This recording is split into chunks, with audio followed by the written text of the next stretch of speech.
Here we go.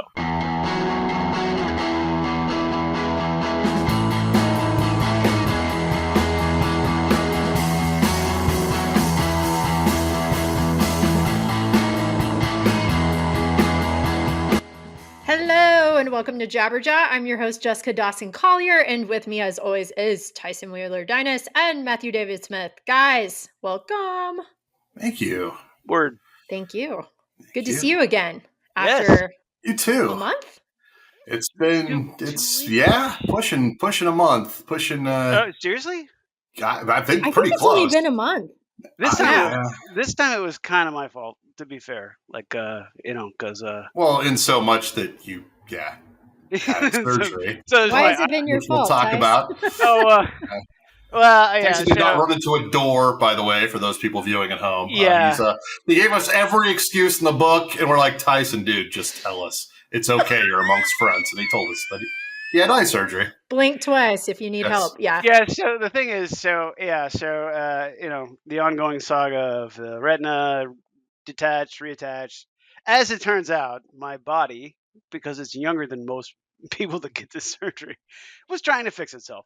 And so it formed scar tissue on the retina, and then the retina was being flushed with new cells to try to regenerate it, which is the not thing to do, and I keep talking to my eyeball, immune system, whatever. But anyway, so you're not known for listening. No, it's not. Not at all. Like your lymph system. Anyway, but so that was a deep, deep joke. Thank you. Thank you. So sorry, I was burping and I was trying to not let it pick up on the mic. Go on. Classy. Your hat. My middle name. Hey. Gotta have to go for it. Has Albert belched on? Can't believe we made it like 140 episodes and no one's belched on air. That's probably why I have more guy friends than girlfriends. But Tyson, go on. Sorry, Tyson. Anyway, it didn't work, so they had to reattach it, and the surgery was actually pretty funny. So, you guys ever watch Scrubs? Did you ever see that show? Yes. Okay, you know the John C. McGinley character, who's kind of the guy in charge. He's the tough, the John Newshell for Matt Smith. Yes. Anyway, that's the kind of doctor this guy is. He's like, so he's just super pissed off when he was looking at my eye. He's like, God damn it, didn't work, but trying, or whatever. And so, and so I like that. I like the IT guy, like sort of motherfucker, like this. Like I want that in a doctor. Like they're displeased by like why won't this anyway? Sorry, go ahead. Yeah, no, you're right. And so I like that. This guy is absolutely the archetype that is part of that show. Right. So so they gave me some stuff, propofol or whatever, knocks you're out, and then you talk while you're basically asleep. You don't know what you're saying, whatever. And so anyway, the first time I did it, I told you guys I always do a bit when they knock me out with that thing. I say, hey, I hid the money under whatever. This time they actually did it to me in the room before they put me into the surgery, and I just remember saying to the people while they were wheeling me into the room, I remember saying, I usually have a bit when I do this, but this guy over here, and I pointed at the surgeon, he's like, he doesn't like bits. I know he doesn't like bits. And I kind of looked at him, and he just kind of just nodded. He was like, So, poor bastard. Anyway, and he must be a hard ass because they're like, well, how much Versett do you want? I'm like, I need a little extra more because it didn't work the first time on my first two surgeries. I just need a little bit more. And so he's like, well, how much do you think you need? And I was like, enough to not get annoyed by the playlist. And he started laughing. He's like, oh, you don't like Dr. Suiter's playlist? I'm like, it's not the best, and he's just, and he was like, I shouldn't laugh. He's like, but you could just kind of tell this guy's a hard ass. And so anyway, like I was in surgery, and the propofol whatever it's called, it was starting to wear off, but I think they gave me so much of the other stuff that I was like kind of falling asleep, and I think my arm twitched. which is not a good thing to do when you're having surgery on your eyeball. Right. You don't want to move. Now they put a thing over your head. They tie your head down. There's all kinds of things that they do to make sure you can't move. Yeah, you're strapped in. You're right? strapped in, For the most part. Okay. And the Dr. McGinley was like, he goes, he just in the middle of, he's like, wake up, wake up, wake up. And I was like, what the fuck? And I was like, I'm trying. And then I heard another voice be like, you twitched and he's worried about, I was just like, what? Okay. And so anyway, towards the end of the surgery. Jesus Christ. Oh, that sounds terrible. A little traumatic. It does sound terrible. What the and so towards the end of and so I kind of like snapped too, because you kind of come back out of it right away. And he was like, well, who are the, and it was a Chiefs. And I was like, oh, the Chiefs are playing, Raiders week 3. I don't know. I just like snapped into it back. Yeah. Anyway, so they roll me back out. I'm all still screwy, obviously. And the doctor comes in and he goes, I was like, look, I'm sorry I fell asleep during the surgery. And he goes, I'm sorry I had to use my dad voice on you. I really apologize, but I just.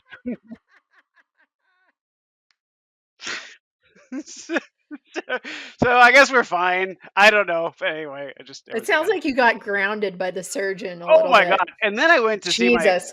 then I went and saw my other doctor, and he was like, what happened to your eye? I'm like, and I told him the story, and he folds his hands and he goes, it's always something with you, isn't it? And I was like, yeah, but he meant it in the nicest possible way. But then he left and he came back, and I was like, I was getting major dad vibes from the, it's always something with you, isn't it? And so, and he started laughing. He's like, that's not what I meant. I'm like, this I know. This is shit I can't help, people. Come on. So anyway. So that's what's going on with the eye. It looked really gross last week. It looks slightly less Night of the Living Dead today. We've seen a lot of pictures, and I can attest that it does look a lot better. Tyson, get your shit up there. That's a bonus for the kids. Matt, we can't see you for some reason. Yeah, we can't see you, Smith. I was gonna message you. Yeah. I mean, we see a little dot. There's a little dot. It's like, I think your aura. Your camera's off. You turned your camera off. What about that? Now is it working? No. Negator. No, I've been having a lot of technical difficulties lately. Yeah, I mean, yeah. You're the most technical of all of us. I know. That's what's embarrassing about this. I had that little confab before we got together today. I was like, does this microphone sound any better? No, it's it's weird. Hold on. So I says to the guy, dumb bitch. We can see all our faces. We can hear. Okay. So anyway, all of us. That's what's going on. That's what's been going on with the eyeball. So the other thing good stuff. Sounds like it's looking a little rough, but I think you can see better. Is that? No, there's a gas bubble in there, so I can't really see out of the eye. But I mean, I still have a left eye, so that's working out. That's true. That's true. Yeah, that's positive. They'll just keep doing it until it works. So, but the nice thing about this time is I don't have to lay on my side. I can sit up because they were able to reattach it in a place where the bubble goes up. So it's great. And then I just have to sleep on my left side, which I'm getting cauliflower again, but I already bought the pillow, so it's fine, the ear pillow, and so it's all good. It's old hat. And so, but yeah. The other thing that happened to me this week that's worth mentioning is that Queso got a cold, a bad cold. Oh, no. A cold? Oh my God.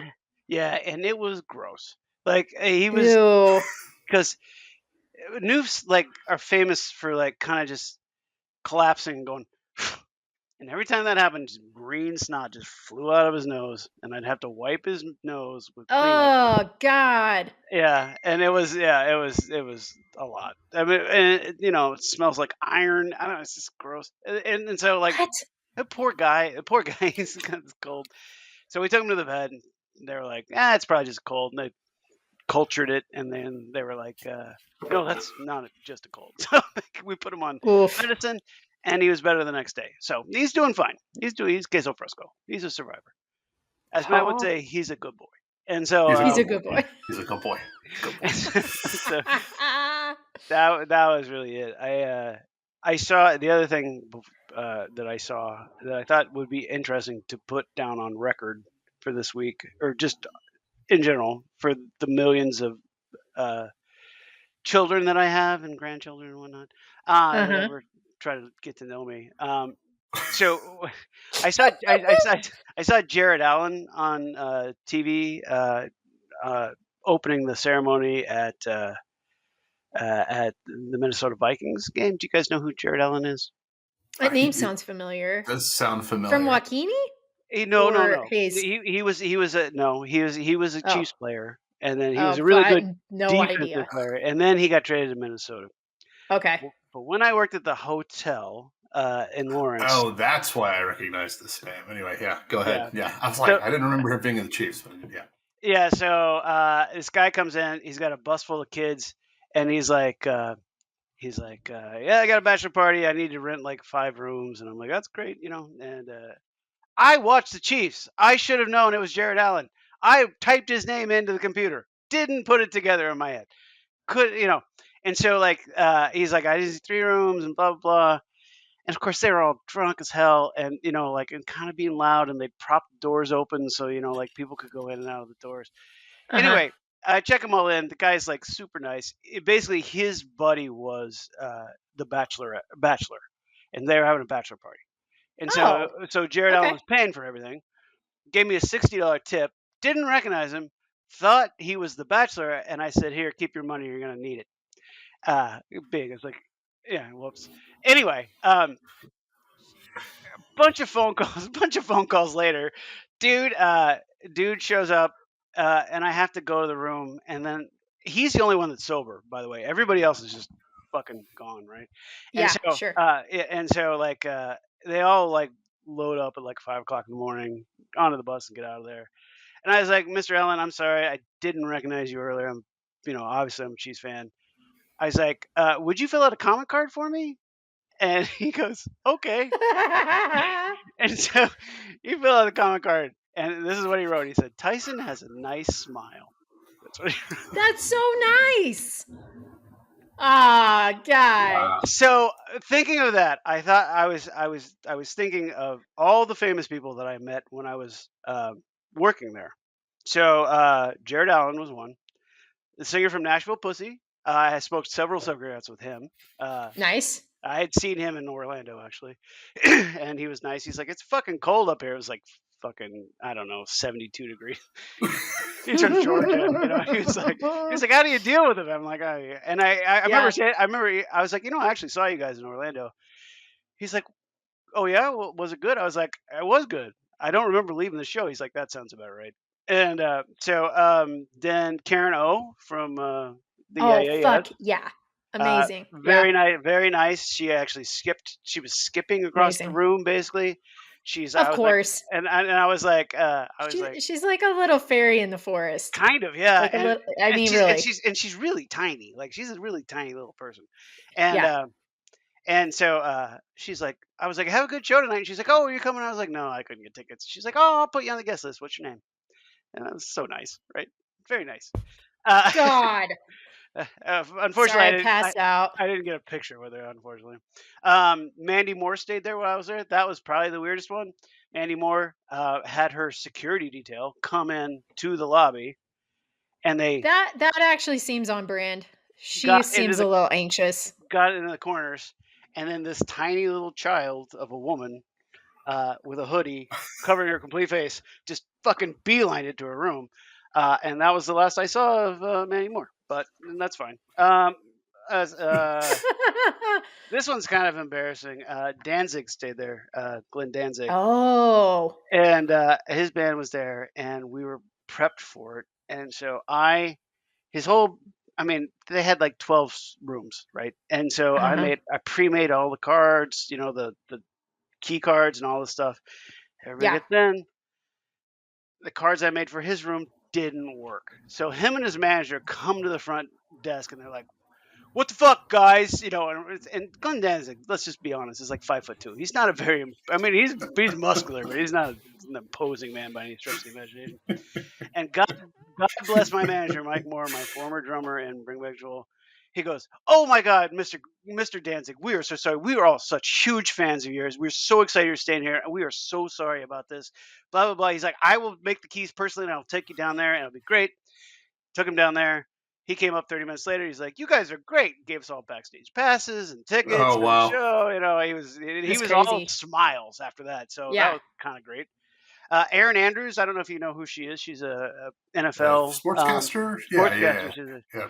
She had a meltdown on me when I worked there because her room wasn't ready, and you check in at 3, but her room was at 1. She was covering a KU basketball game, and she literally she was like, "You don't respect women," and I'm not kidding, like about anything. Oh shit. It was fucking unprecedented. She's like, "This is I need to be at the KU, blah blah blah at 5:30. How am I, and she obviously was taking out something on me.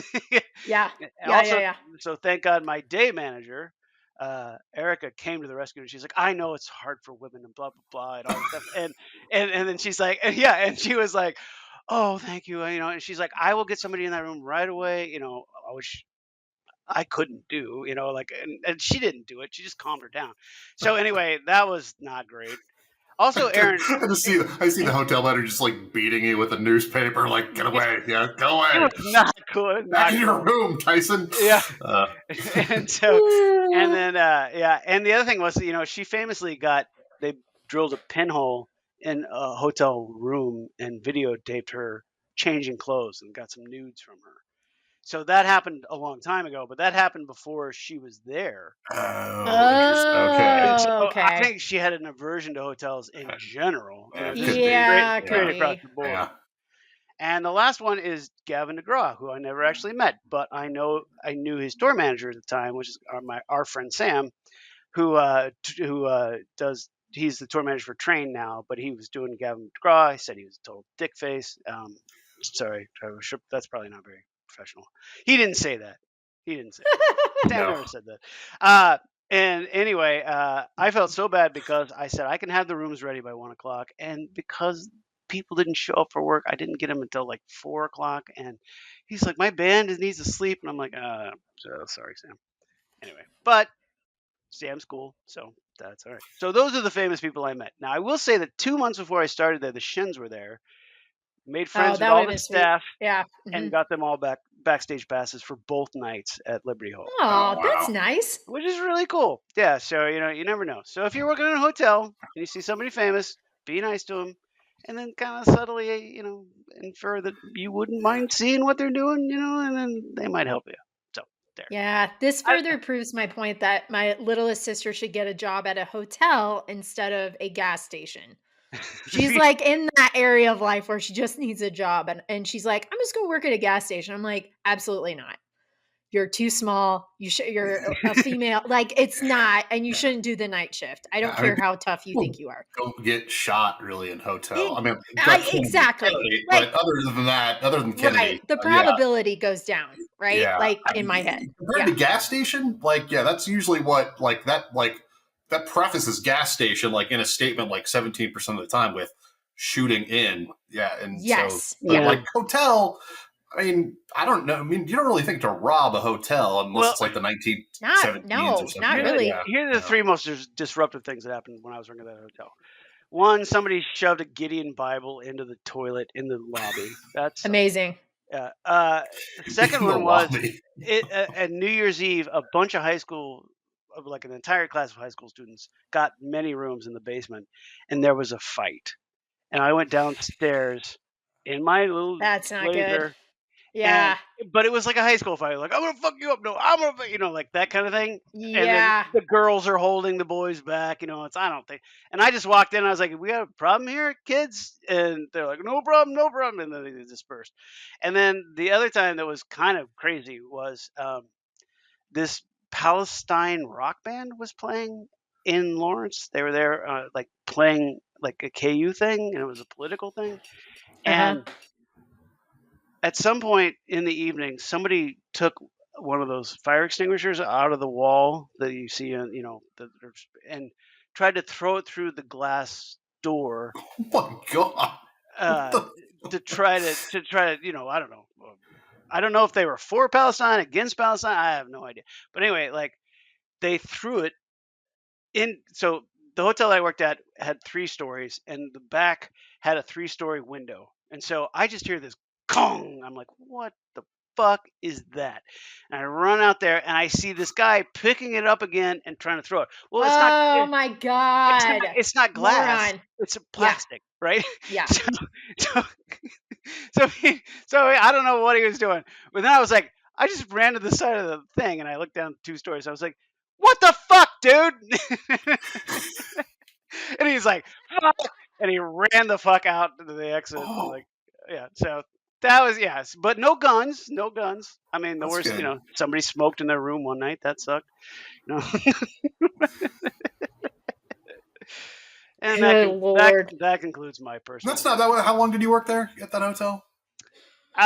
Maybe 3 years. That's how I got the Okay. job as a BA, because the Oh, right, company yeah. that hired me were staying there I from just think Dublin. that's not bad. That's like an incident a year. Yeah, it's not Yeah, bad. that's not too bad. That makes a really good story later on. So there you go. You're basically breaking even. Yeah. I would say, Yeah, no, it wasn't if bad. not a little better. Yeah, I you're ahead sometimes of the miss game. how simple that job was. You just stand behind the counter, run the audit, which was printed Hear out every that, night. Ka? If- Minimal interaction with people, right? As well. I, Like in general. sometimes, I one night there was a guy that was like, it was like 3 o'clock in the morning, and he's like, "Can you get us some booze?" I'm like, I'm like, it's 3 o'clock in the morning. He's like, "If you can get us some booze, we'll pay $100 per bottle." So I called the guy who works overnights, and I said, "Do you have any booze at your house?" He's like, "A couple." So we made $300 that night. Yeah. So it's just a weird thing. I definitely saw a guy That's funny. with a prostitute. I definitely saw that. I'm sure. Oh yeah. Yeah, because they arrived at different times. This dumb fuck took out $4,000 of the ATM and then dropped his receipt. So I just went over to look, and I was like, and then when he left, Damn, they're they left. pricey in L Town. All right.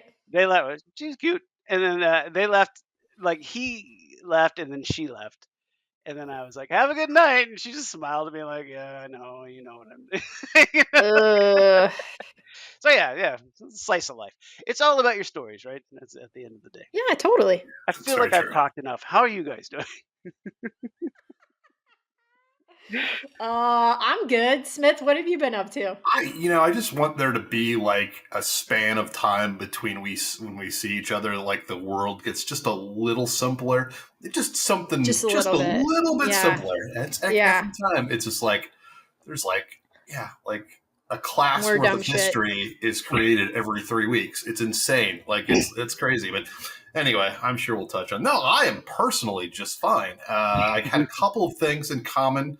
To draw parallels and possible segues from Tyson's stories. So Howie also injured himself, or did Aw. in the he broke a paw, or not a paw. What do you call that? A nail? Broke a nail. Okay. Foot. Not too bad, but enough to. How did he do that? What was he doing? We were out at the property, and he was running around doing Howie shit, and and he broke his I think it's his dew claw on his side. So it's not like one of the main ones, but it like I looked at it and it was just like there's the nail and then there's the meat part, and the meat part was out of the nail, and I was like, that looks like it hurts. So it's been fun trying to get like medication on him. He does not like things put into him. It's just not on his like unless it's food, and then but anything else, he's kind of. So anyway, we've gotten to hide shit in peanut butter, and it's a whole fun rigmarole.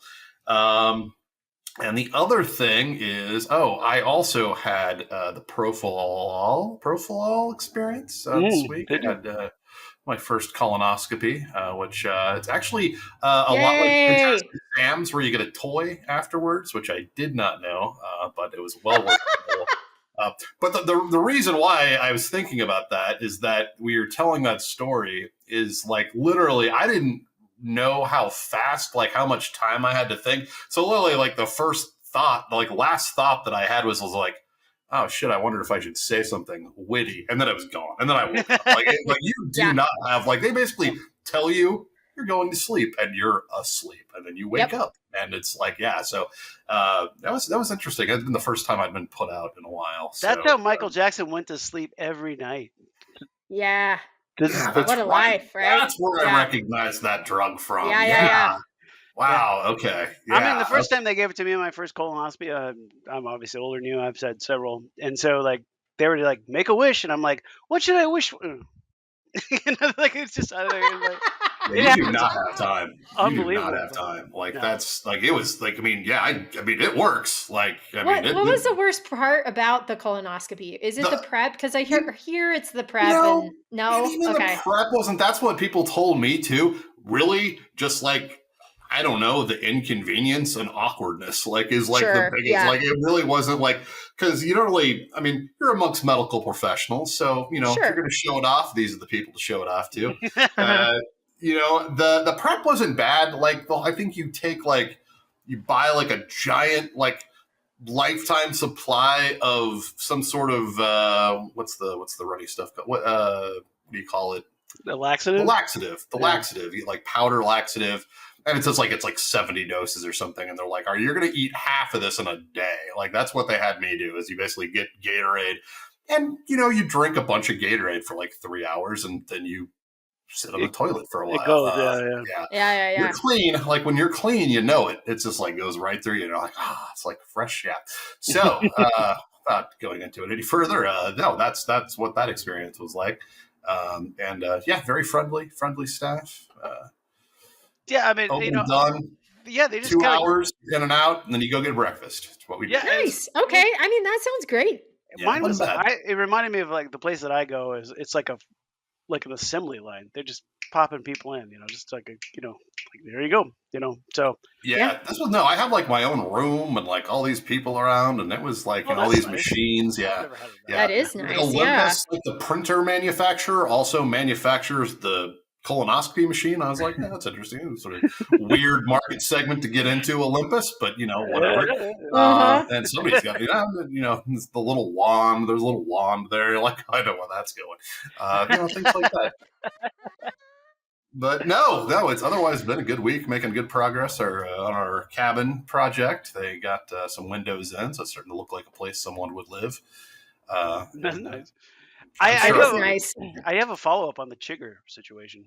Oh, yes. So the thing is, Beth went to a dog show with a couple of her friends, and she got just destroyed by chiggers, right? And so it turns out that what this other lady trainer that went, and I'll look it up, but it's basically she soaks her shoes in basically the effective chemical that's in insect repellent. And she just soaks them and then dries them and then wears them, and that keeps them away.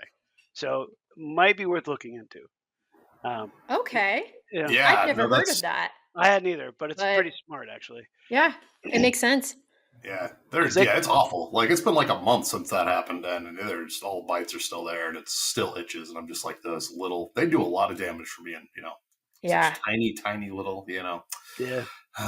But I guess that's the purpose they serve in the world, isn't it? So it is something. Doing your job well. Doing something out there. In your job. Oh, shitheads. I was just looking up. This was something that I heard about, and I'm looking up to see what it's called because I totally forgot. But it's this tick because we're also like battling ticks, and it is this thing called alpha-gal syndrome. Have either of you heard of this? No. So it is this. Hello, I heard about this originally because like the Brown County is kind of in the woods, and so there's a lot of trees and therefore a lot of ticks. So we first heard about this about a year ago. It's called alpha-gal syndrome, and it's a disease you can get from being bit by a certain tick, and it makes you allergic to red meat. Oh no! And like anything cooked in red meat. Yes, it's called alpha-gal syndrome. Apparently, like this is like. It's worse now than it's like ever been in like the history of the disease. And it basically, so it's like you can't like, and it affects people to different levels, but like certain people, like you couldn't even like eat something like cooked in like beef tallow. Like, Oh. so it's To that that extent. Okay. So yeah, so that's not something I want. The down here, and it's a little bit inappropriate, but I think I'll share some Hoosier culture with the world. Is they call it the hillbilly AIDS, is what they refer to it as down here, because and apparently it is so common that the restaurant even has like a separate fryer at this restaurant that we go to down there, that we're for people with this syndrome. Get So out like of here. yeah. So I had never heard about it, but I was curious if either of you, because that sounds terrible. That does. Like, I don't want to become allergic to steak. Like, that just sounds mean. I've never heard of that. And we've always dealt with ticks. Like, my dad's a hunter. My mom's parents were farmers. So it was just always like a thing we had to pulling ticks off your ears after you went to the farm or went hunting with dad or fishing. Like, it's a thing. Yeah. I never heard of that, though. Yeah, isn't that terrifying? So there. Oh, yes. More good news. Anyway. Jesus, Smith. Oh, my God. Sorry. Be careful. Sorry. I'll try to stick to up. airborne illness for now on. Right. You and I know we're both going to be staying in the guest house down there at some point. So we're going to be living down there. So it's like, so you'll see if we get it. I mean, it's like, apparently our builders lived there for like 40 years. And he's like, I should have it. I should have it 10 times over, but I don't. Oh my God, terrifying. I feel obligated to say that I saw Hillbilly AIDS open for Nashville Pussy in 1999. Wow. I like that. That's good. Sorry. I like that. Sorry. It's a band name. It is. It really is. Oh my Dawson, God. I'm sure there was other things that happened, but I'm not. Well, I was going to say, that's actually a good segue. I have, speaking of bands, seen quite a few bands in the last couple weeks. That's right. Yeah. We went and saw Pixies at Red Rocks. That was my first time seeing them. And Spoon opened for them. And Phaser Days opened for Spoon. Phaser Days is actually one of my early plugs. They're a fun little band from New Zealand. I really enjoyed, and so did Jonas. I've seen Spoon before. The first time I saw them was at Bottleneck in Lawrence, Kansas, which is still one of my favorite venues of all time. And that was before they were the Spoon they are today. Right. I was going to say, they that still put on a hell of a show. Yeah. That would have been early. Yeah. Wow. Yeah. It was so fun. Pixies were amazing. Frank was a little like, he got tired. Like after an hour, he was like, yeah, we got to turn it down a little bit. Like just sweaty, hot mess. Like I felt bad for him. But they were still great. And then we saw Deftones this week, which they're one of my favorite bands. I'd never seen them before. Fucking amazing. Like my ears are kind of fucked. Like they're a little ringy. And we had like nosebleed seats, but that's how enormous the sound was in there. Idols opened up for them and they're fucking great. Tyson, I know you listen to them. Smith, I don't know if you listen to Idols, but if you don't, you would really like it's been a few years, but I remember, Oh, they're so fun. But yeah, Chino, he fucking looks great. Like he lost a bunch of weight. They were actually filming for a video that they're going to put out later. So like his energy over the whole stage was incredible. Like I couldn't believe it. And our friend Robbie that we went with, him and his wife, Fanny, we went to dinner with them and he was telling us how like Chino really like takes care of himself now when they're on tour, like no alcohol, like certain foods, like I mean, it is very different from like early 2000s Deftones. Unbelievable. I can't say enough good things. If you can see them, you should. So that's kind of what I've been up to, is just seeing a lot of shows and kind of doing some trips here and there, but you know, small little Colorado things. But it's been good. I'm not happy about fall. That's still on top of my mind, but whatever. Now, was it warm there? It's been hot here. Like it's been like an 80 or 90 something today. Yeah, up until a couple of days ago. Like we woke up this morning and our cat, Lebanon, as Tyson likes to call him, he's a very routine-based fella. So he likes us to open up 2 windows in the lower level of the house. So we can look at birds and the squirrels and all that. It was like 45 degrees when I woke up. It was fucking chilly and it made me sad again. So I did want to mention before I forgot, because I did forget probably the biggest thing that happened since we last spoke, because it's been a while. We saw Howard Jones. That's right. Haircut 100 in Nashville. And it was at this place called the Ryman Theater, which is downtown Nashville. And apparently, that's where the original Grand Ole Opry was until like the mid 70s. Oh, that's fun. And it was basically the same way it'd been for like 100 plus years. And you sit like literally in church pews, which is novel.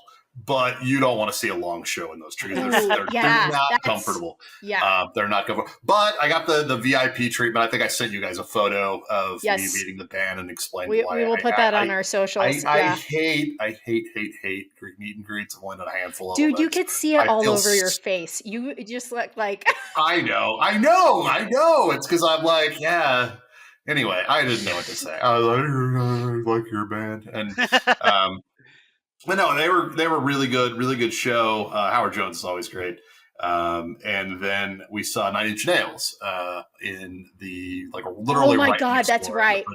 How was it? And I will say this is like the one thing about that show is there are bands that it's totally worth like getting as close as possible. Nine Inch Nails, I don't think is one of them. I think you're almost better off being further back because the coolest thing about the last two times I've seen their light show is incredible. Good. Yeah. The light show is insanely good. I think it was the last time about 3 or 4 years ago I saw them with my friend Glenn Denning. They did this lighting effect where they had like about a matrix of like 80 lights behind everybody. And somehow they did this rotoscoping effect, which basically made the band look like they were rotating it. It was the coolest thing I've ever seen. All analog done with lights. This time, and it took us a while to figure out what was going on, but they had like a mesh sheet, like a very thin mesh like sheet in front of the stage. So there were 2 stages. There was one in the middle, and I'm guessing this sort of varies by your local arena, how they have this set up. But at the Nashville, the Bridgestone Arena, they had like kind of a center, smaller stage, and they had the main stage. But they had the screen, so it was this kind of combination of them like replaying what was happening on stage behind so it was almost so there's this like hologram effect, but it was cool. Like it was just really neat. So it was totally like we did not, because I think floor tickets for that were like almost $500. Oh, dude, for fucking Deftones, floor tickets were like $800 to $1,200. That's insane. Yeah, like isn't that crazy? Like that's I mean. Yeah, it's too much. It is too much. It is too much. And I've always thought that like it's becoming like one of these things where people are like it's like a once in a lifetime experience now. Like that's the way people look at them now. It's like, well, we're gonna go that one time, and then I don't know. You know, good for they can fill freaking Red Rocks with that's. I mean, more power to them. Absolutely, the renovations at Red Rocks are fantastic, guys. Really, truly. I've never been. I know Kathy really wants to go. We'll find a show. You're gonna love it, but I will say it's a hike. Like you literally have to hike up stairs to get to where you're going, and not a lot of people know that. And you are looking at people that are like fucking dying, like feet red, sweating, like fuck this. It's not good.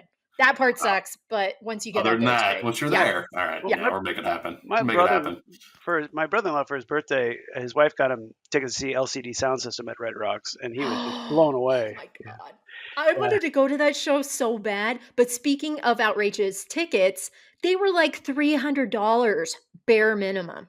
Wow. Well, you know, it's funny because you were like... And TV on the radio opened for them.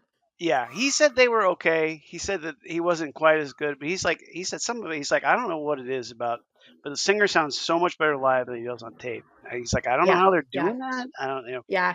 But, so it's kind of cool. Matt, I have a suggestion for you. Yes. As a man who has interviewed a lot of musicians and bands, you know, in my previous life, here's what you got to do at a meet and greet. Okay, you got to look for the favorite record by them. Look at who produced the record. Do a little research and go, what was it like working with producer on this record? That's a good advice. That will get them fucking going. That is good advice. They will go. They will go. I will do that next time. I asked Superdrag.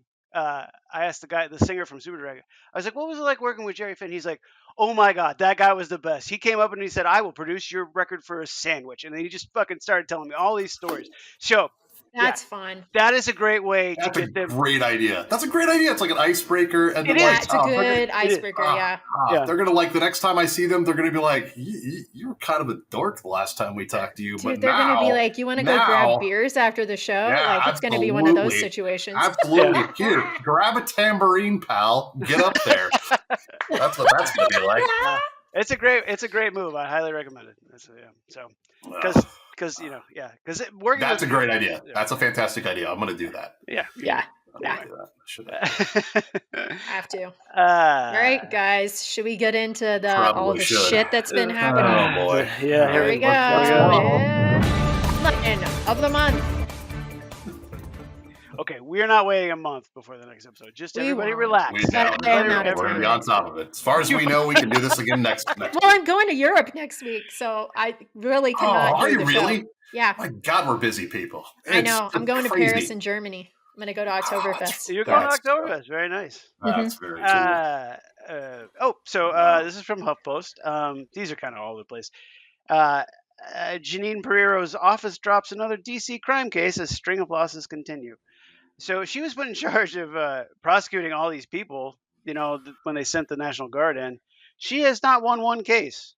At the time of this thing is done, every jury has been like, these are grand juries. These aren't real, right? Aren't they grand juries? Yeah. These are the Jesus. easiest slam dunks, like a rubber stamp to make it look, that's crazy. They hate this woman, which is great. Yeah, they do. This is the quote. In a Thursday court order, a federal magistrate judge ripped Pereiro's office for what he called inexcusable actions in the apparently weak case against this person named Dana. So it's great to see she's failing upward. Love it. Absolutely. I just thought this was interesting. This is from National Geographic. Orcas are ramming boats again, and scientists now think it's a game. Experts say that the whales seem to learn to play with boats from a young age. Believe me, if they wanted to sink the boats, they'd be sinking the boats. So fear not. Wow. Seafarers, you're in good hands with these frisky little giant fucking mammals. Whale. This is some local news, but I just really like this story. This is from Kansas City Star. Basically, how a Kansas City native went from audience to hero on Morgan Freeman's Blues show. So basically, the gist of this whole story is that this guy, local guy, piano player, jazz player, Morgan Freeman's touring with a symphony, and he's doing these shows where he's doing his version of he narrates over the blues, and they play the stuff. Anyway, for real? Yeah, I didn't know about this. I want to see that. I don't know why, but I do. I just want to hear him read stuff over. It's Morgan Freeman's Symphonic Blues Experience. It was at the Kauffman Center here in town. The Genius. 6 was sick, and the replacement show for they called this guy up, and they're like, "Can you be here in a couple hours?" And he already had tickets, so he's going to the show. And he did 2 nights, no rehearsal. He just got on stage and winged it. Of course. He's a goddamn pro. That's awesome. Yeah. So this piano player is named Ryan Marquez, and he grew up in Kansas City. He's a very Ryan Marquez? Yeah, that's I'm going to ask some of my dad's old students if they are familiar. So it was just nuts. But they didn't even do any rehearsals. He just winged it and killed it, apparently. So much so the other piano player was healthy the next day, and they were just like, why don't you come back and play again? You did so good last night. So that's fucking cool. Yeah. Wow. All right. I like stories like that. Okay, so I love stories like that. It's awesome. Warms my heart. This one's a little fun. This is my favorite story of the week, by the way. Month, I guess. The Daily Beast. DOJ post embarrassing apology over official caught in honeypot trap. So the undercover sting came amidst the ongoing firestorm over Jeffrey Epstein. So this guy, all right, his name is Joseph Schmidt, an acting deputy chief in the Department of Justice, was caught divulging information by a woman he met on the Hinge dating app, not realizing she was undercover operative for O'Keefe Media Group. In video posted online on Thursday, Schmidt is recorded telling the woman that the department would redact every Republican conservative person in those files, these Epstein files, leave all the liberal Democratic people in those files, and have a very slanted version of it to come. He also told his date that the decision to move Jeffrey Epstein's accomplice, Maxwell, to a lower security prison went against Board of Prisons policy because she was a convicted sex offender. which means they're offering her something to keep her mouth shut. And he detailed the internal conflict between Bondi and FBI Director Dan Bongino, who famously clashed earlier this year over Attorney General's handling of the files. Second in command at the FBI has been causing problems because he's like, no, these Epstein files have to be released. Bondi wants whatever Trump wants. Internally, there's a lot of conflict. The footage was released on social media. So anyway, he got busted really hard saying shit that he shouldn't to this reporter that apparently is probably pretty hot. So anyway, this is the apology. Sorry. I know this is kind of a long story. Sorry. I met a woman named Skylar on Hinge, a dating app, in July 2025. Her profile is no longer findable. We had 2 dates. She claimed to be an au pair in Georgetown. That's the clue right there. There's no au pair that aren't cute. She gave no clues that she was reported recording dates. Had I a clue, the first date would have ended immediately and never been a second date. My profile indicated I did government work, but did not specify which agency, which I never discussed what I do at the DOJ. He said, the comments I made were my own personal comments on what I've learned in the media and not from anything I've done via work, by the way. I have no knowledge of the circumstances around Miss Maxwell other than what is reported in the news. I also never divulged anything about what I do at work. I recall that she asked if I had any knowledge about Maxwell, and I specifically said I only know what's been reported in the media. That was his apology. So, that was on Twitter, because I refuse to call it X. So, Yes. So anyway, that's a fucking bullshit apology. Like, the video is online, and I've watched it, and he's just going, like he's just being like, yeah, blah, blah, blah, blah, blah, blah, blah. So anyway, I love that story because it's so fucking stupid and completely and totally believable at this point in time. Yeah, totally. Okay, so this is from the New York Post. West Point abruptly cancels award ceremony for Tom Hanks, one of Biden's top celebrity supporters. Kind of a dick move. Nice work. Whoa. Yeah, they just were like, nope. We have more important things to do, like train to protect our country. That is literally what they said. Yeah. Okay. According to National this is the National Geographic. It's throw a baby puffin off a cliff season in Iceland. Young puffins have to leave their burrows alone without the help of their parents. Oh, yes. To find the ocean. Every year, local Icelanders set out to help. So they go and they toss these puffins into the water. It's very sweet. Adorable. That's very sweet. Let's see. 2 more. Tyson, did you see puffins when you went to Iceland? We didn't go out to see the puffins. You could see where they kind of were on some rocks on one of the beaches we were, but we didn't actually. You could take a boat out and take a look at them, but we didn't have time. So we've already decided to go back, which is ridiculous because we haven't been anywhere else. But yeah, we'll do it next time. That's okay. No, there are many reasons to go. The top reason is Bjork is DJing in Reykjavik every weekend. Oh, I didn't know that.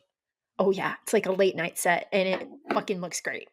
I would love to do that. Yeah. Yeah. The biggest problem with Iceland, I'll just straight up, is their language is incomprehensible. It's, That's what everyone says. Yeah. If they say something like, how do you say thank you? And they'll be like, blah, blah, blah, blah, blah, blah, blah. And then you're like, okay, well, I'm not saying that, so I can't say that, and then and all the words have like 100 letters. I mean, it's crazy.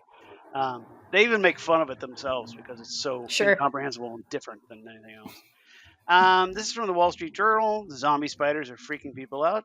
Quote, maybe don't tell the kids. A parasitic fungus is littering gardens, basements, and sheds with the crusty white corpses of spider, drawing the Last of Us comparisons. And I'm going to show you the spider in the camera. That's a legit thing. Right? Have you guys seen The Last of Us? Yes. Yes. Oh. Yikes. No. That's the fungus that destroys the thing. Weird. Oh my god. Okay, Tice, we're good. Like, I was trying to get the O-ring out of it. Look at it. Look at it. Deeply into its eyes.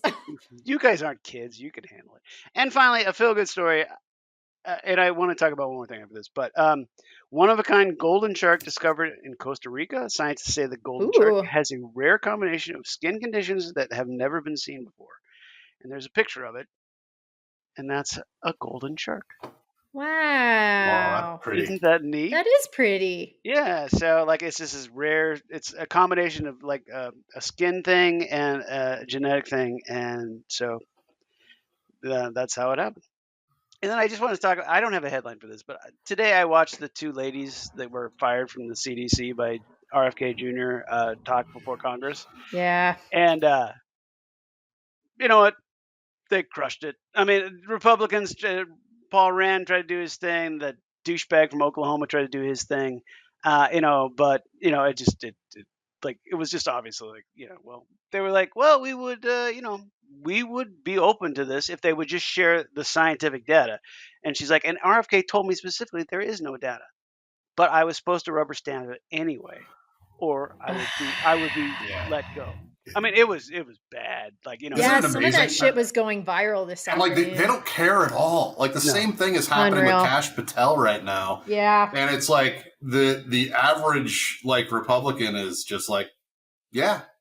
What you gonna do about it, pussy? I mean, like that's kind of like seriously. I mean, that is kind of where they're at right now. Is like it's just it doesn't matter. Like that's what's scary about it. Is they're destroying them. Like they I don't know who it was. I think it was the senator from California that was cross-examining Kash Patel, and basically like the charge is like they straight up fired people because Trump told them you need to fire this guy because he said something, and they can't defend themselves. They're like, I mean, it's awful sadness.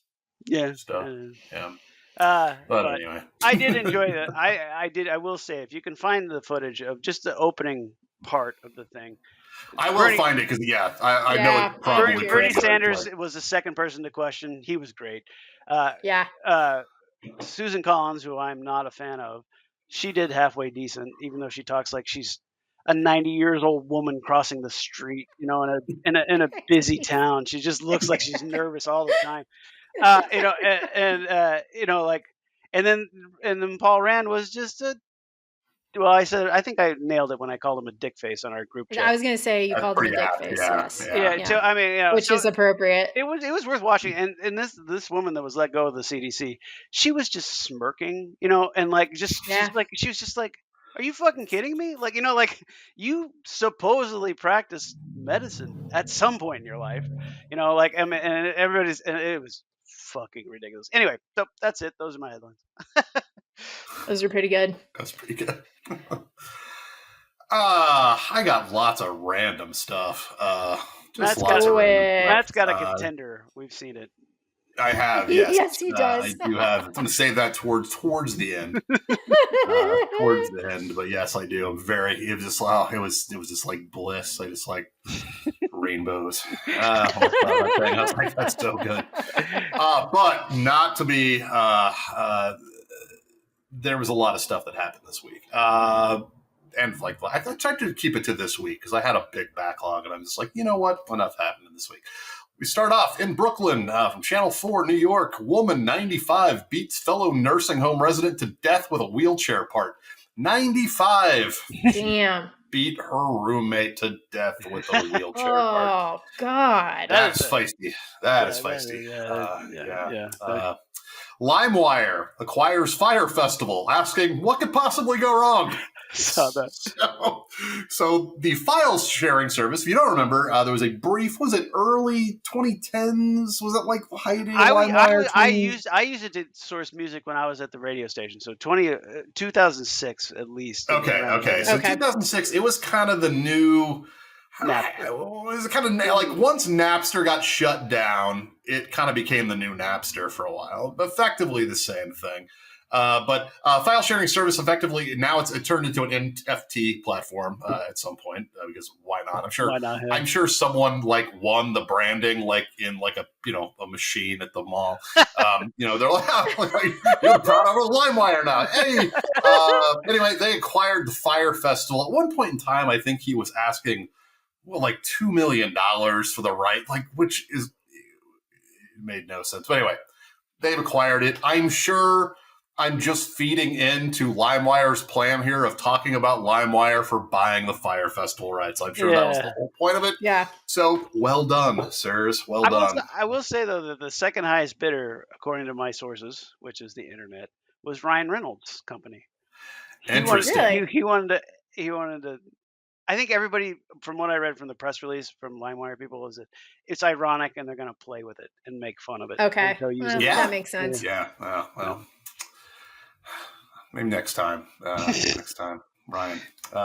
Maybe we can buy Facebook. Kentucky nurse gives CPR to drunk baby raccoon trapped in a dumpster.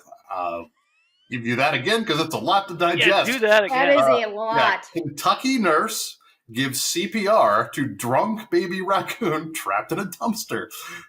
So a juvenile raccoon nicknamed Otis was rescued from a dumpster where it almost drowned after feasting on fermented peaches in Whitesburg, Kentucky. So apparently there were some peaches rotting. Raccoon climbed in, started getting drunk, got itself stuck, and there's an adorable little photo of it. I don't know, it might be a AI recreation, but it's pretty cute. But anyway, he smelled like he had drunk all night. Yeah, that's pretty awesome. Anyway, that made me smile. I like that. Let's go on to some NBC News. Man accused of beheading Dallas motel manager who told him not to use a broken washing machine. So, it's funny. We talked about the role of a hotel manager and the things you run across. So that is an escalation, though, that I think could have been avoided. I think so. That is for your sister's benefit. I think this is the exception to the rule. Really dug myself a hole there, didn't I? Oh boy, completely forgot I had that in here. Makes that Gideon rival shit look pretty digestible. It really does. Yeah, it does. It really does. That's still, I can't get that out of my head. Yeah, court documents say the suspect became upset after the manager didn't speak to him directly about the machine, but asked a woman to translate. Oh, boy. All right. Oh, boy. This also from NBC News. Emotional support alligator is no longer welcome in a Pennsylvania Walmart. Yeah. Wesley Silva, 60, says he's never had anything but encouraging feedback while he's out about with Toy. Which I get that. That's a novelty. His 5-foot-long, 32-pound reptile. Now, that's pretty little. That's manageable, right? I mean, it's manageable. Yeah. I mean, that's like cute. like a wiener. Your average wiener dog, full grown, probably weighs about 25 pounds. So, that's not that bad. Pennsylvania. Yeah. So. Not really native to that area. That's kind of an odd. It's really not. Wow, there's a picture of him. I mean, yeah, he's cute. He's got a little sweater. Man, that's nice. Anyway, no longer welcome at the Walmart. Can't say why because I didn't read the article. Comes to us from Fox 19 now. Hey. So, someone is painting squirrels in a Connecticut town, animal control says. So, someone is painting squirrels pink, it looks like, and local animal personnel are trying to find out who.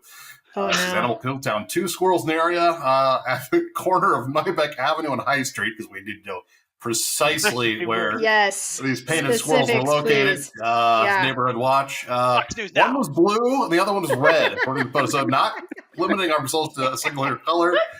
Putting some effort into this, always good to see. Yes, and so this is the one that I sent the gang earlier this week that just melted my heart. And it is this. This is from The Independent. GOP staff on Capitol Hill hated Stephen Miller so much they spread rumors that he likes playing with dolls. Profile claims Trump gossips about Miller behind his back, and staff calls the top official President Miller. Yeah, so basically everybody hates a kiss ass. Even within the Trump administration. Like, when you're a kiss ass in the Trump administration, that's some good licking. But Stephen Miller is beyond the pale. And I do have a follow-up article. This comes to us from The Daily Beast. And it is, White House insists Stephen Miller does not play with dolls. So I thought that was the I would definitely like to let the public know that an official press release framed that says that. Yeah, apparently I love it. If I've got to despise someone, it's Stephen Miller. Yeah. And who definitely sleeps upside down at night. Like, let's be real. That guy's a fucking Nosferatu piece of shit. Have you ever seen like the photos, like the videos of him when he's like younger and like even creepier? Yeah. Like, he got creepier. Oh yeah. Like when he's like a teenager and like in his 20s. Oh, he was always like the same gross. Like the first time he was on Fox News, I think that I saw this on Hodgman or something, but not Hodgman. That's a deep cut. Wow, that was a deep cut. On Oliver. Ew. Yeah, he's a creepy looking kind of. Yes, he is. Anyway. He's never taken a good picture, and I stand by that. Really, truly. He is, yeah. And just because I mentioned Kash Patel earlier, my favorite part about Kash Patel is he looks like he's like the kid who's like surprised that he's in the photo. Like in every picture, he's that kid. He's like, "Oh my god, guys, look!" Like he's that guy in every photo. I love it. Yeah, I love it. Yeah, he's got like a resting surprise face. Like it's just this weird thing, man. It's not good. It's really weird. And it's like that footage of him like in front of Congress, I was just like, he looked like every time they asked a question, he's like, "Oh no!"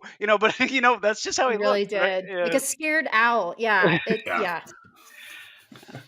If he wasn't such a douche, he's the head of the FBI. I wouldn't feel bad about making fun of him. So no, that's true. So. I do love that they nailed his ass to the whole, we found him. Oh no, we didn't. It's just like, shut the fuck up and do your job. Like that's it. Like he's busy just like, oh my god, and the whole all of that. I know. No. I noticed nobody have mentioned the CK words today because we don't want to get canceled. I was right. I don't want to get canceled. I don't want to. I don't want to talk about it. I'm just I don't want to talk about it, but can I say one thing about it though that I thought was okay? That's fine. Okay, so Hayes America, safe space. Smith, I think you sent the thing. They did a memorial for CK, and there were a bunch of people that came out for it. Anyway, my favorite part about the Hayes post is reading the comments, as everyone knows. My favorite comment on was a guy that said, "Yes, saw those. Because he loved roundabouts so much." Oh, that's fucking funny. All right, that guy wins. That guy, he won the internet. I literally did a slow clap by myself. There's a Jabberjaw Citizen of the Year award, and that guy just won it. So thank you. That's amazing. Yeah, I want to say one thing about it, and that's fine. When I say I don't want to talk about it, I do too. I just want to tiptoe around things. I agree. I feel you. This is more interesting than it's not really directly related, but apparently somebody on the Kansas Board of Education, immediately tweeted what half of America thought, and didn't realize the consequences that would happen to half of America, and said something, like some like good riddance or he was a hater or whatever. Anyway, so she immediately like apologized and deleted it once she figured out that was bad. And then there's a couple local representatives in Kansas that were like, she should resign, she should be fired from the thing. But it turns out and I didn't even realize this, one of the two guys is my ex-high school principal, Brad Starnes. And I was like, "Oh wow!" I was like, really? "What?" I was like, "I know that name. Surely it can't be the same guy. We used to get along." Because believe it or not, I went to the principal's office many times. So anyway, so like, say it ain't so. I know. You? So you send him a message. You be like, "Listen here, Mister. I'm calling you into my office now." That's what you need to say to him. You're coming into my office now. So. Anyway, I was just like, "What the shit?" I mean, I was like that, and I looked him up on our beautiful KansasLegislator.org website. Oh yes, we built. Yes. And, is it the same exact design that we built? It is many years ago. Yes, fantastic, guys. And that's great. But anyway, I just looked at. Good job. He's just got elected in 2025. Apparently. And so so everything he like. Resolutions, bills, they were all supporting teachers, recognizing teachers, working in an educational organization. Everything he's done is great. And then I was just like, this is your thing, really? I was like, is this how you get to the next step, Brad? Can I call you Brad, Mr. Stern? Brad. Anyway. That is sort of the trajectory of the state legislature is kind of like the guy who had big dreams and failed, or like the guy later in life who had a big dream. I think those are kind of the two. It's like one of the two trajectories. Yeah. That's good. Anyway, it's an interesting subset of humans. Anyway, go ahead, Dawson. It's very that it is. Yes, that it is. All right. Now for some things that have nothing to do with. Well, actually, first one kind of does. Anyway, quick. It's all right. Trump we're allowed to dance around the margins. Yeah. This is from NBC News. This is the first 3 headlines, I think, are from earlier in the month. But basically, Trump says he will award Rudy Giuliani the Presidential Medal of Freedom. He announced this right after Rudy Giuliani got into a car wreck. That's my favorite part about the whole thing. Fucking hilarious. Who knows if this is actually going to happen or not, but Rudy's very excited. And then have you guys, so this is from BBC.com. Have you guys seen any of the green dildos being thrown at professional sporting events like golf, familiar WNBA? With the phenomenon. Familiar with the phenomenon, so yes. So there's an article I would suggest people check out. It's called "Why Are Sex Toys Being Thrown During WNBA Games?" And apparently it's not just, as I said, WNBA games or golf games, like other basketball games, like etc. Like it happened in some NFL games. Green dildos being thrown onto the court. And apparently it's a Bitcoin thing to like cause people to go to their website, like green dildo, Google green dildo, and go to this Bitcoin. That is it. Ridiculous. Anyway, we got to get our Bitcoin shit together, guys. Like we could really make some money off of some dummies. So let's. I think we need to, launch our own. I know where we could host our blockchain.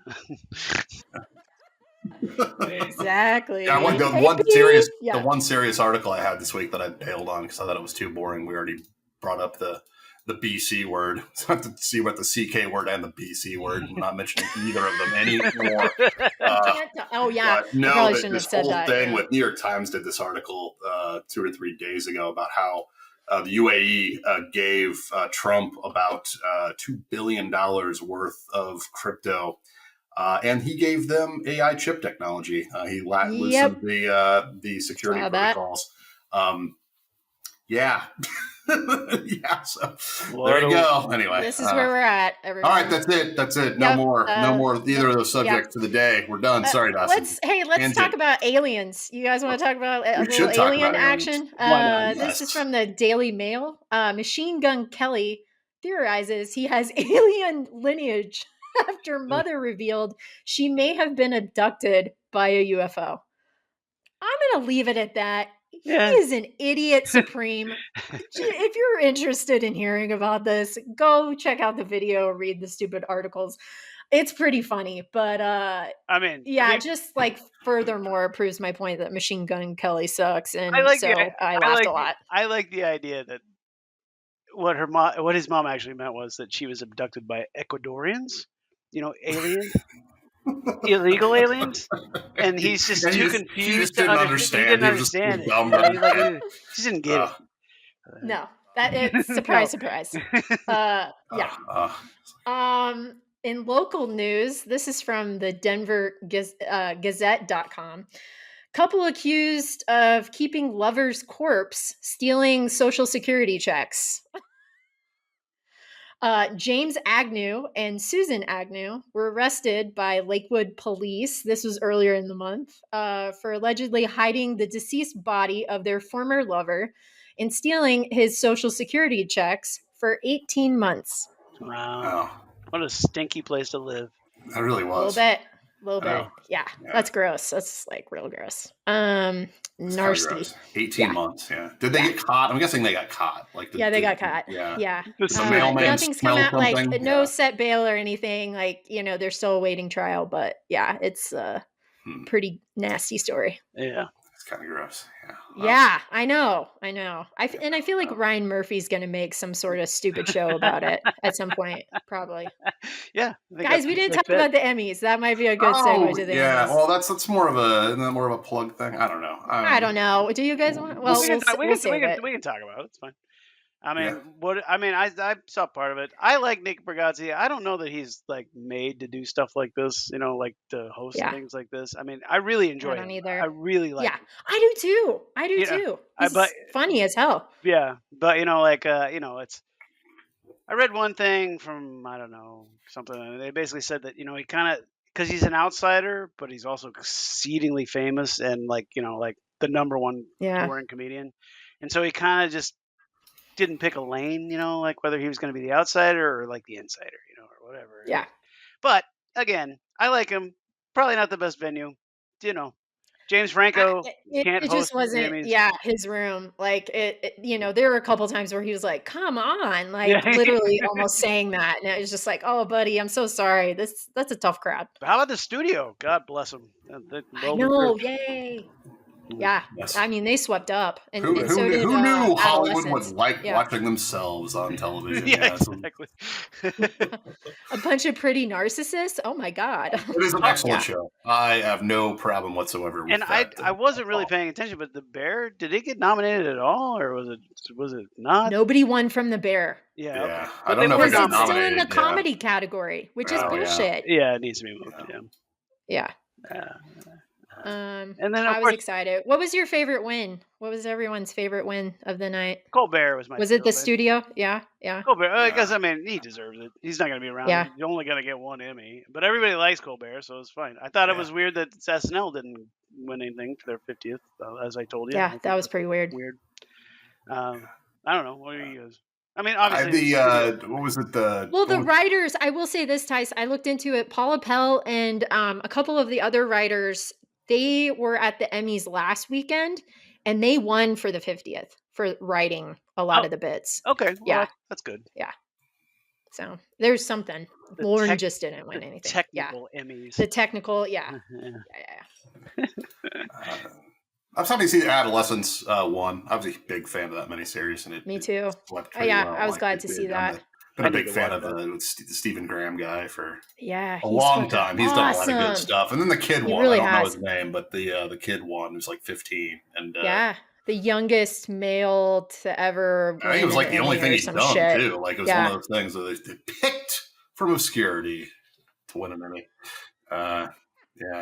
Love it. His acceptance speech was pretty adorable. Yeah. And also The Pit won a lot. Yes, which I haven't seen yet. Which is a great show. I'm convinced that I should watch it now. Yeah, you should. I think you guys will both really like it. I'm a big fan. We like it a lot. It's kind of hard to watch, though. There are some things on it. It's like, it's a little too real. I could never do that job.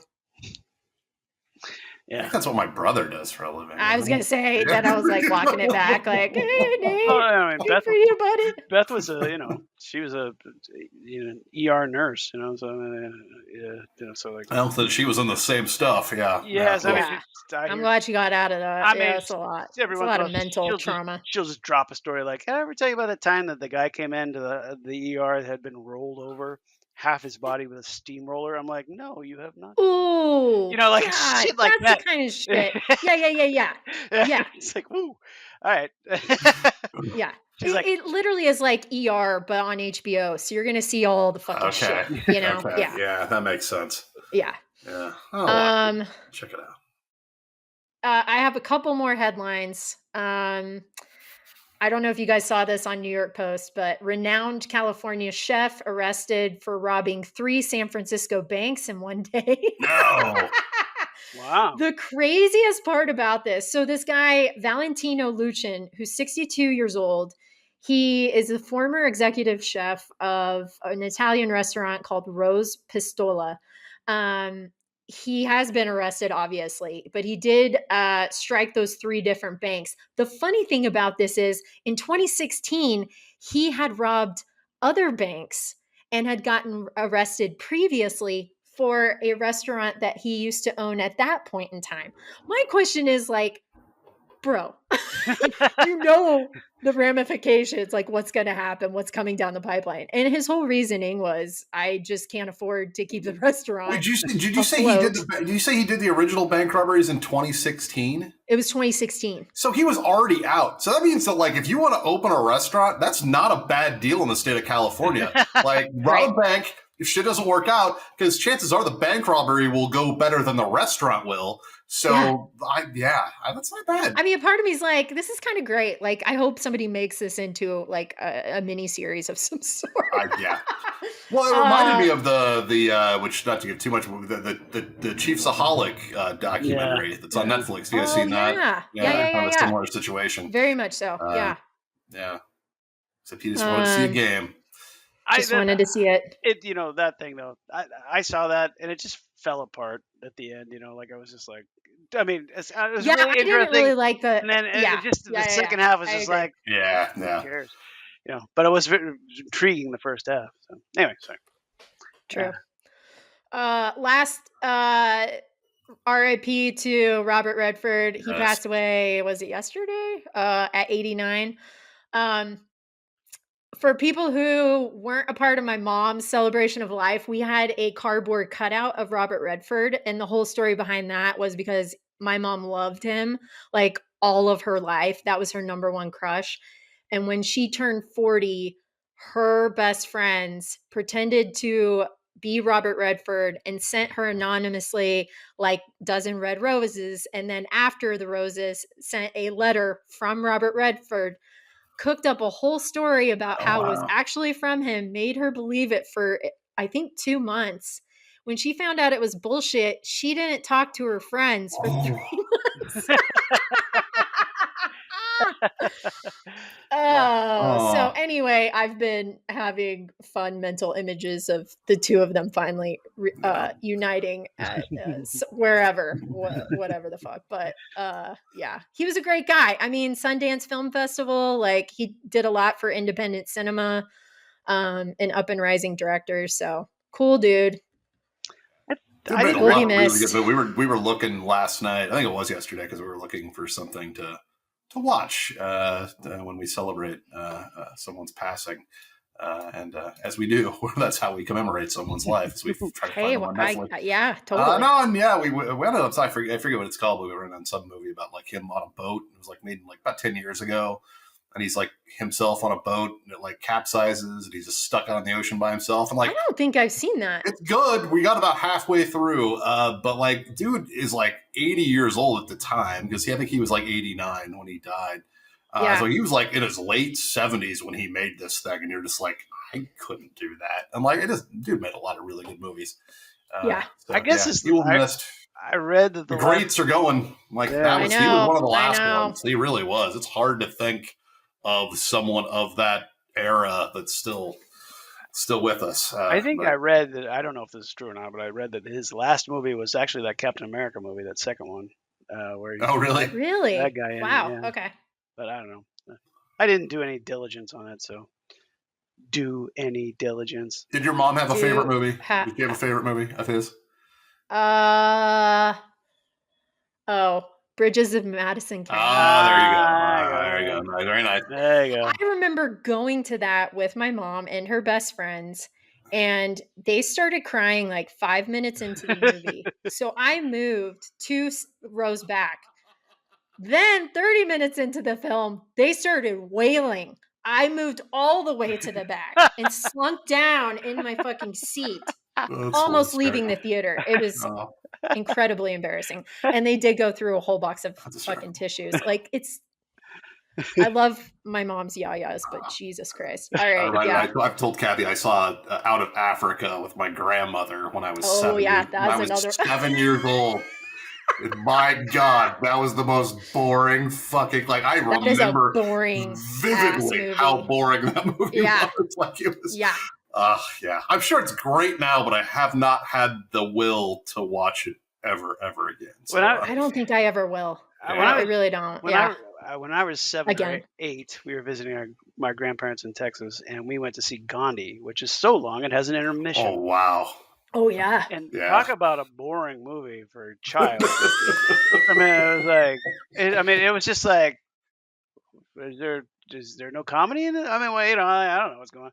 And I just remember being like, it's over. And my dad was like, it's the intermission. We have to come back in 15 minutes. I'm You like, cannot do that now. oh. Like, that'd be like releasing like a 4-hour movie called Outside, and it's just pictures of outside. Yeah. Like, that would be of the same interest level today that one of those films would be.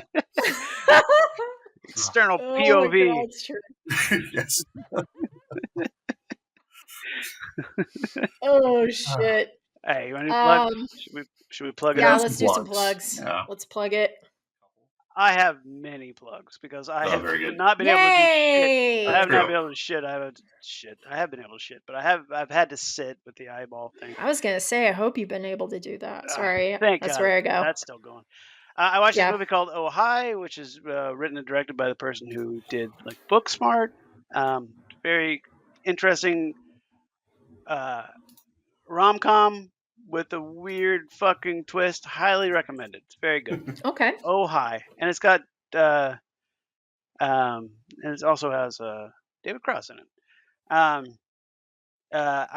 We watched this movie called The Thursday Murder Club, which everybody is watching apparently on Netflix. It's very good, a lot of fun, kind of like not as good as Knives Out, but along the same line with an excellent cast.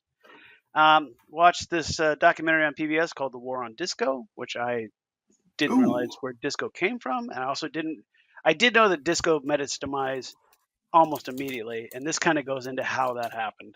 So that's okay. I love disco. That is pretty interesting because if you don't know the story, I'm not going to spoil it, but yeah. So The War on Disco on PBS. It might be a Frontline episode, but I found it on the app. Just go The War on Disco.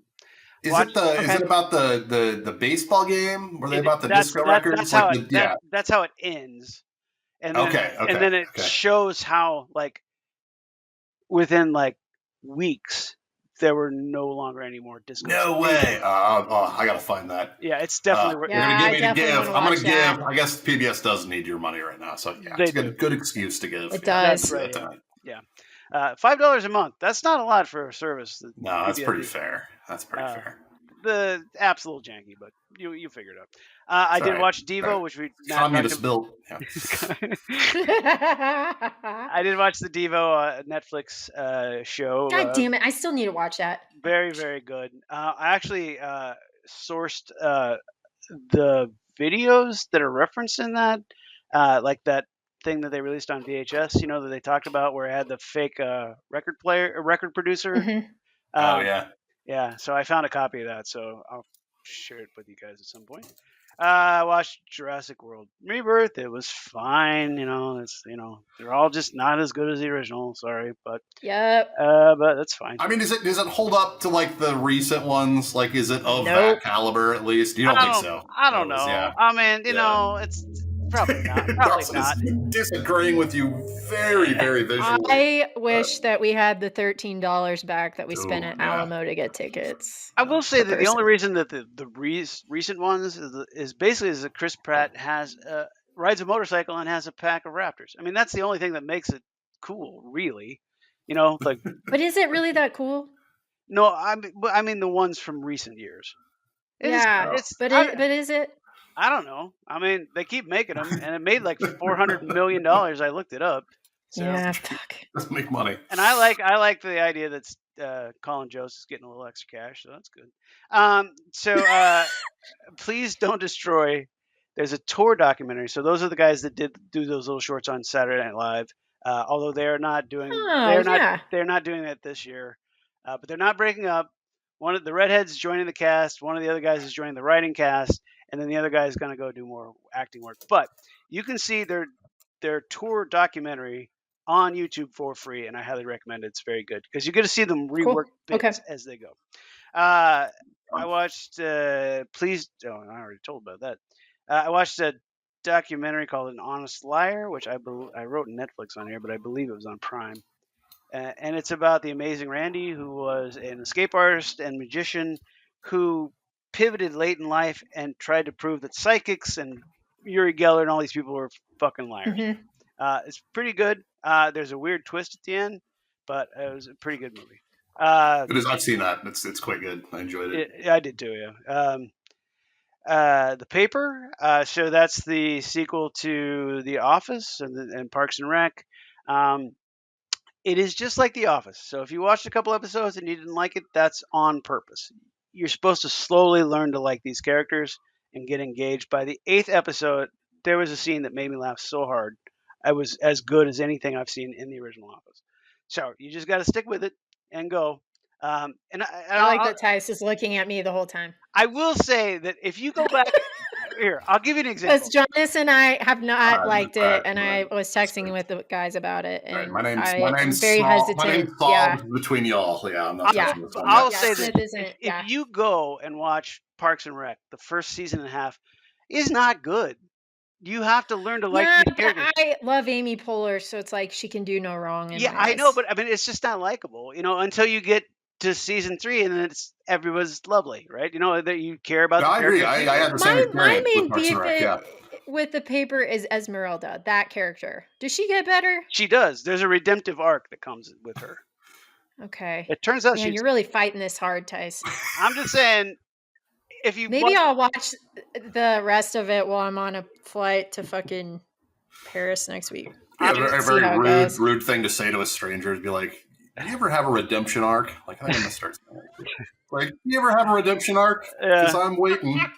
Because there are a lot of unlikable characters in The Paper, but they it's just like Dwight was unlikable, Angela was unlikable, Oscar was unlikable. You just go down the list. You're a fair critic. You're like, there's a lot to dislike about this, but by the time it's almost over, you're probably gonna like it. I like that. You will. So a lot of time to invest. It's true. It's 20. I don't know. 22 minutes an episode. I guarantee you kill that time on some bullshit about some lady that killed her dog, and they made 10 episodes about it. That's different. Nate Bargatze, didn't he make a joke about the true crime or something, like in one of his stand-ups, about how your wife's probably at home watching it, or your girlfriend? And I was like, yes, that is true. And Jonas laughed his ass off because that's all I watch. Well, I'll have you know, I did watch a murder show in this time. I watched Mr. and Mrs. Murder. Good job. Oh, very nice. Hulu. I watched that as well. What did you think? I thought it was fine. But again, here's the deal with all that shit. To be honest with you, like the protagonist, the lady that was like trying to, like tricked her into being friends again. Blah blah blah. That lady's crazy. That lady's crazy, right? It's just like she's crazy. There's no good people anywhere on any of this stuff except for the dude's mom who died, And so the only she broke my heart. I agree with you. Yes. I had to when I walked away from, and I watched it all in a row. So that's like 3 hours, and I was like, okay, well, the only person here that was actually a decent human being, really, was the mom. It was his mom. Yeah. Who was rocking fucking pigtails in her 60s. Like, you know what? Like, I appreciate that on another level. Yeah, I'll give you that. This comedian Andrew Santino dropped a stand-up called White Noise on Netflix. Andrew Santino, under the radar guy for me, but I heard his stand-up on Sirius XM several years ago, and I was just like, this guy's pretty funny. So he's in that league with some of the better ones that are working today. So I recommend that. We busted through Wednesday, season 2. I need to watch that. We like that show. It's fun. It's goofy. Tim Burton directed several of the episodes. So nice. Yeah. Okay. Definitely worth watching. I cool. somehow missed season 2 of I Got News for You, which is a CNN show that they show on HBO Max. I've been watching it. It's good. Love the first season. Missed the entirety of the second season. I've been binging that, and the third season has started. So basically, I watched 3 comedy political shows. I watched Daily Show with Stewart when he's hosting. I watched this, Have I Got News for You, and then I watch John Oliver. So it's as good as either one of those. So, and I think I talked about Star Trek Brave New World last time, but the season finale was just yesterday or this weekend, last week or whatever, and it's just a really fun show. And if you like Star Trek, or even if you don't, you should watch it. And then I have not listened to this, but I'm going to go ahead and plug it anyway. And I don't think it's even out yet. But Sloan has a new record out. There it is. And the record is called Based on the Bestseller. And so every video they've made for this record is a fake trailer for a movie. And I highly recommend it. All different types of movies. That's cool. That is cool. So I highly recommend that. you go check it out. And then there's a band called Algernon Cadwallader, and they're kind of a braid emo band, but poppier, and it's not for everyone, but they have a new record out, and if you're into that sort of thing, I would recommend that. Okay, I'm done. Very nice. Nice. Those are good. Smith, what have you been? Yeah, I don't have a lot, but I will talk about what I have been watching. HBO, a new show on HBO called Task. Yes, with Mark that's Ruffalo, one of mine too. Yeah, so good. It's quite good. It's quite good. It's an HBO crime drama, so it's going to be good. Like scientifically, yes. Yes, FDA approved. Yeah, it's going to be quality. No, it's good. It's good. It's a little early, kind of hard to tell where it's going, but like he's excellent. Like he's pretty much great in everything he does.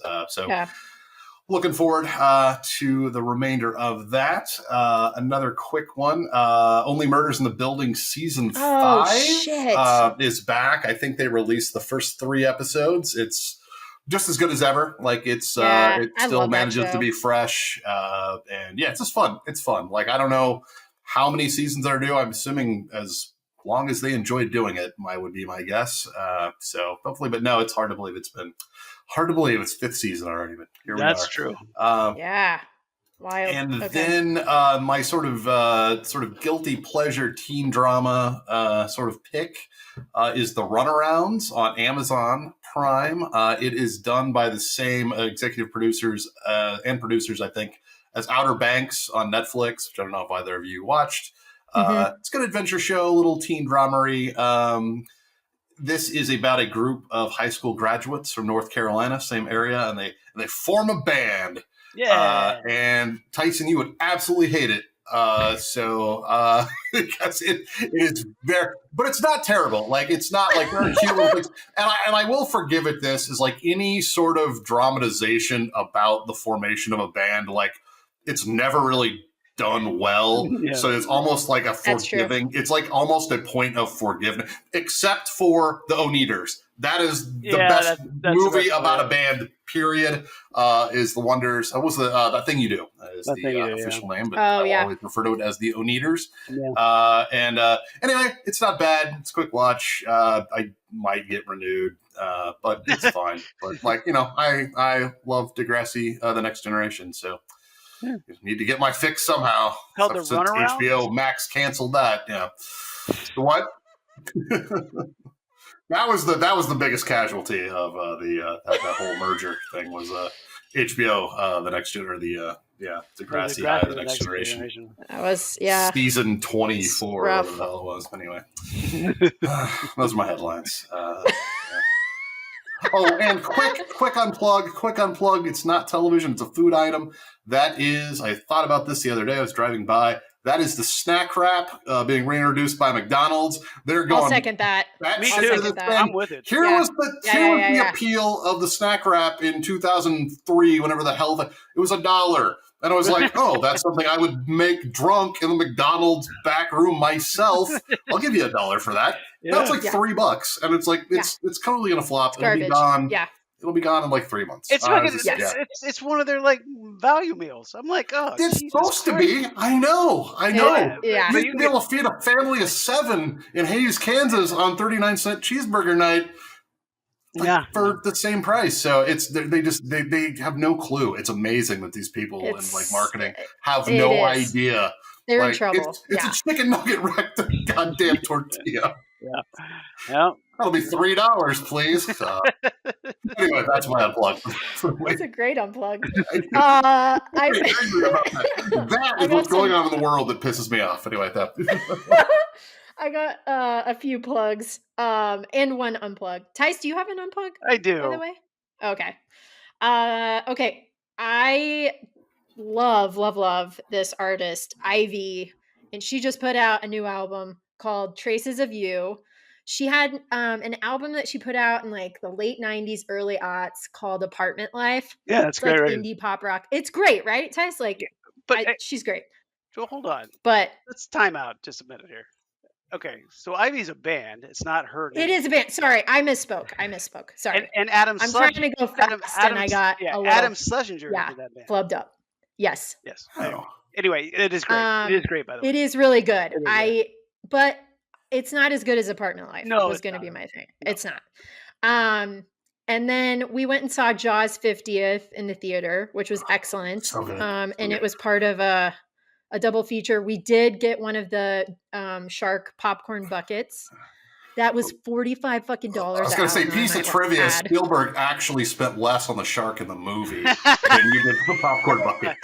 Not a lot of people know that. You took a picture of the shark bucket, but it had 2 margaritas that looked like. Was that included in the price?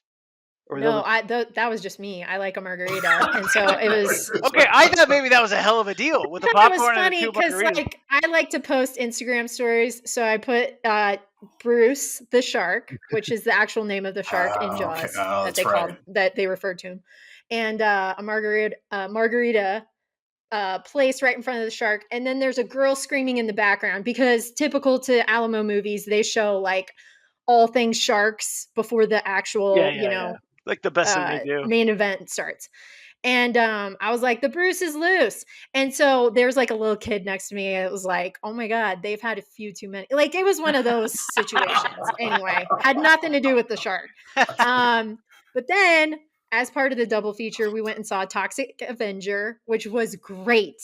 And I love seeing it in the theater. Dinklage as the Toxic Avenger. Fantastic idea. Loved it. All of it. It's one of my favorite movies. It's super fun. The story is super cheesy and funny, and I loved it. Now, was it shelved for a few years? It was. Is that what happened with that? Okay. How many years was it, Tyson? Like 5 or 6 years? It was like a legitimate amount of time. According to what I can tell, it was finished in 2023. So I don't know if. Okay. I don't know how. I mean, it was shelved from there, but it might have been done before then. I have no idea. But it didn't have a distributor. I still haven't seen it because they only played it for a week, in theaters here. But anyway, go ahead. I'm looking forward to it. It's so good. You guys will love it. I can't wait for you to see it. And then we saw The Naked Gun in the theater. That was super fun. Laughed pretty much the whole time. Loved it. And then there's a documentary on Netflix called Unknown Number: The High School Catfish, which got a lot of press and just focus on it. The mom that is featured in the documentary, I don't want to ruin anything, but there are tons of memes about her online that are all fucking hilarious. It is a batshit crazy story. We watched it too. I forgot to plug it, but yeah, we just kind of watched it. It's fucking good. It was fun. Yeah, it was out of left field. Like we were like, oh, like it was one of those. Yeah, nice. You should watch that. Actually, you would like that. I saw it. I thought about it. I'll watch it. I like weird stuff. Let's go. I will say though, I felt so bad for that young girl at the end. I still do. Oh, she is God. just like fucking. She's screwed. She is absolutely. You know what? Screwed. I like more is talking about things that the other person doesn't know we're talking about. Like that's I do what too. I like talking about. Just Tyson's felt like, huh? so bad for her. Yeah.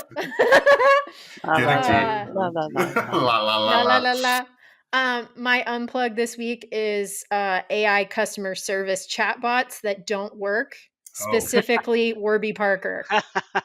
I love it. Very specific. Their freaking chatbot, by the way, the type choice is Times New Roman. Oh boy. Let me just give you that. Like they need some help. Anyway. Tyson, what's yours? Well, it's kind of a double-edged sword, but my unplug this week is retinas. Because they're important.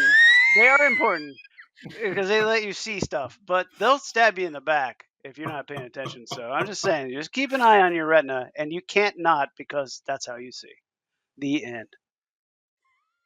It's good advice for us all. So I feel like I want to call the show the redemption arc of Tyson's retina. I like it. I like it and too. So would be. All right, let's do it. All right. Okay. So I've pivoted and on my little surprises towards the end. We're going to do a new theme. I'm going for the next few shows. I'm going to show you a selection of hats that I have collected over the years. Seems just as entertaining as anything else, right? I can't wait. I'm gonna keep my video on. As always, this is always a pleasure, guys. Always. We'll see you in a couple weeks Absolutely. after I get back to the States. All right, Nancy. bye. Bye. Bye.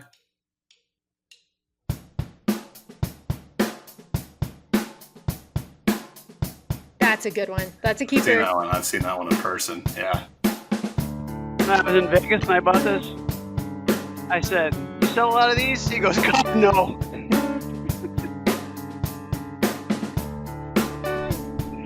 All right, everybody have a good week.